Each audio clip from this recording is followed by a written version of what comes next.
Salut à tous les musclés! Aujourd'hui, on va parler des compléments alimentaires complètement inutiles. C'est-à-dire que le truc, même si c'est bio, éco-responsable, féministe, transsexuel, que ça respecte l'agenda du nouvel ordre mondial, le truc, même si c'est la molécule parfaite, le dosage parfait, ça marche pas. Ça marche pas. Donc ça veut dire que soit la molécule, elle ne sert strictement à rien dans le corps humain, on va dire qu'elle est inerte, ou soit ça sert à quelque chose, mais tu la retrouves en abondance dans de la bouffe normale. Donc à quoi bon acheter des compléments super chers pour un truc que tu peux retrouver dans de la bouffe qui est déjà quand même pas mal cher aussi, mais moins que les compléments. Merci au maestro de l'économie pour l'inflation. Les décideurs! Ça te va les décideurs? On commence par le premier complément complètement inutile, éclataxe au sol même, et c'est le cas de le dire puisqu'on va parler d'une plante, c'est le Tribulus terrestris de mes couilles. Enfin justement, c'est pas de mes couilles, puisque ça n'augmente pas la testostérone. Voilà, comme ça c'est dit, Tribulus, ça n'augmente pas la testo. La plupart des études convergent vers ça, c'est qu'en fait ça sert à rien. Et crois-moi bien que s'il y avait des extraits de plantes qu'on fout en gélule qui fonctionnaient vraiment pour augmenter le taux de testostérone, il n'y aurait pas des bodybuilders qui se foutent des grosses seringues de 4 ml dans le fiac pour se charger. Il suffirait juste de manger des petites fleurs jaunes. Moi je comprends pas comment on peut encore vendre du Tribulus actuellement. Il y a déjà 10 ans je disais que c'était de la merde, que ça servait à rien parce que c'était déjà le cas, ça n'a pas changé. Je veux dire, la plante elle a pas muté. T'en as, ça te fait des podcasts d'une heure pour t'expliquer comment devenir un homme, mais en même temps ça te propose une plante aux fleurs jaunes pour mieux bander, c'est quand même cocasse. Mais moi j'ai pas besoin de ça, vous savez bien comment je botte. Puis surtout c'est con de prendre ça, surtout qu'à côté il y a plein de compléments, même d'aliments qui peuvent indirectement booster ton taux de testostérone. Un aliment tout simple à la con qui booste la testostérone, en tout cas si tu manques des molécules que celui-ci apporte, c'est les œufs. Dans les œufs, tu as les vitamines liposolubles du groupe ADEK et tu as aussi du cholestérol. Alors cholestérol, stéroïdes, testostérone, c'est incroyable, t'as pas besoin d'être un chimiste pour comprendre qu'il y a un lien. En fait, c'est un précurseur de la testostérone. Donc voilà, il n'y a pas besoin de chercher midi à 14 h un aliment efficace pour booster ta testostérone. Si tu manques de cholestérol, si t'as pas beaucoup de vitamines du groupe ADEK, ben des œufs tout simplement. Tous ces jaunes d'œufs iront directement dans mes couilles. Un autre complément alimentaire complètement inutile, mais alors là, celui-là, il est épique, ce sont les oméga 3, 6, 9. Putain, on dirait un tempo de Nassim Saïli. T'as déjà compris par là que le truc, ça sert à rien. Donc attention, il faut pas jeter tes oméga 3. Je parle des oméga 3, 6, 9, là où il y a les 3 en même temps. Je t'explique pourquoi c'est une putain d'arnaque et pourquoi c'est tout simplement inutile. Donc les oméga 3 et 6, le corps ne peut pas en fabriquer. Donc il faut en apporter via l'alimentation. Seulement, l'alimentation, elle est de plus en plus pourrie. Et ce qui se passe, c'est que il faut un certain ratio entre les oméga 3 et les oméga 6. Souvent, il est défavorable. C'est-à-dire qu'on a trop d'oméga 6 par rapport à ce qu'il faut en oméga 3. En général, on part du principe qu'il faut un oméga 3 pour 4 oméga 6 maximum.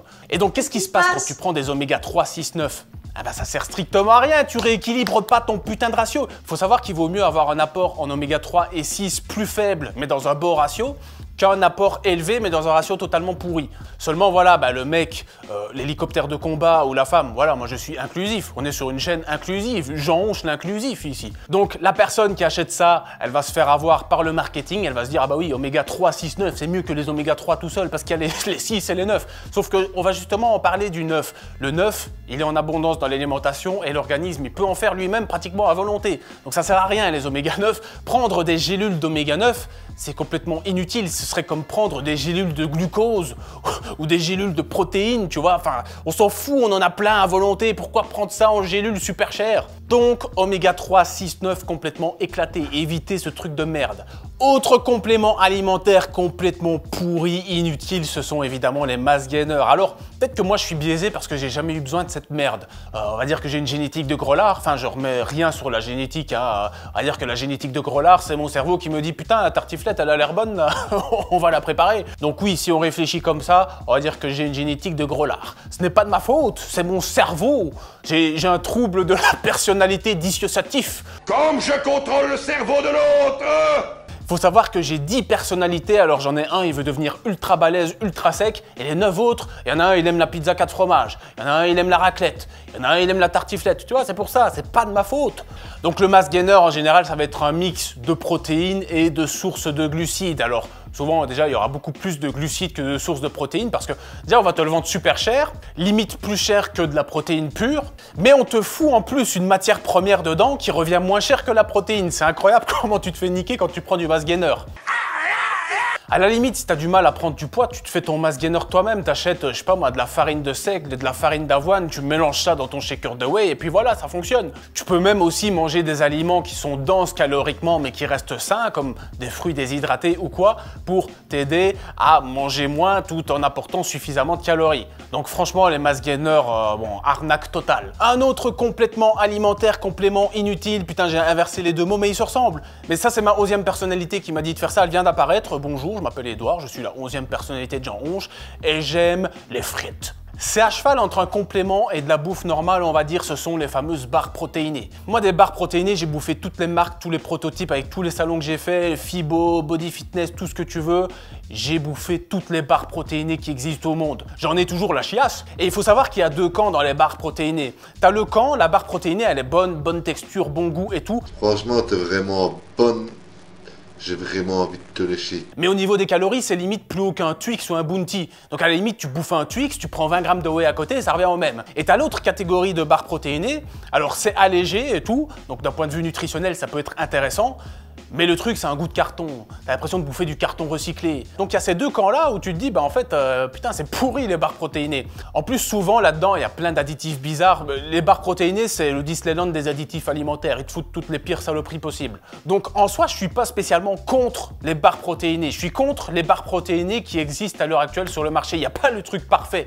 Faudrait un truc qui soit intéressant nutritionnellement, qui ait un bon goût, bonne texture, Philippe Etchebest content, et sans additifs bizarres. À ce moment-là, moi, si avec ma marque, je parviens à développer ça, bah, je le vends direct, il n'y a pas de problème. Donc tu vois, ce ne sera pas vendre mon cul. Je te dis juste que la barre protéinée parfaite à l'heure actuelle, elle n'existe pas. Et j'ai bouffé tout ce qui peut exister au niveau des barres de prot. J'en ai toujours la chiasse. Et enfin, on va se faire un 5e complément alimentaire, on va se faire un petit BCA, on va se faire un petit EAA. Déjà, dans le nom du truc, tu comprends qu'on se fout de ta gueule. Il y a haha dans le truc. Oh, t'as acheté des BCA, haha, t'as acheté des EAA. Donc les BCA, c'est 3 acides aminés, c'est la leucine, l'isoleucine et la valine. Et les EAA, ce sont les acides aminés essentiels. Alors déjà, acides aminés essentiels, on va t'en fournir 8, mais il faut savoir que selon les ethnies et tout, selon l'activité physique, l'âge, on peut avoir des acides aminés essentiels supplémentaires. Par exemple, on peut considérer que pour un sportif, la glycine fait partie des acides aminés essentiels parce que le corps n'arrivera pas à en synthétiser assez. Donc bref, ce sont des acides aminés qui sont tout seuls. Il faut savoir que les acides aminés seuls, on les assimile un peu moins, donc ça c'est déjà con. Deuxièmement, si on bouffe suffisamment de protéines avec la viande et tout, en fait, il n'y en a pas besoin. Ça sert à rien d'apporter des acides aminés en plus, tu en as déjà pratiquement à volonté dans de la bonne vieille viande. Bientôt dans les insectes. Je me mets à jour dans les insectes. Et quand tu regardes le prix, moi j'ai regardé le prix de gros format de BCA. Genre le truc, tu reçois un sac de BCA, ça revient à 50 € le kilo. Putain, tu t'achètes une viande à 50 € le kilo, putain, t'as un bon steak. Il y a de quoi faire un bon barbecue masculiniste. Donc du coup, c'est pas très utile en fait. S'il y a une seule utilité ultime, c'est qu'en synergie avec de la taurine, les BCA, ça peut diminuer les courbatures.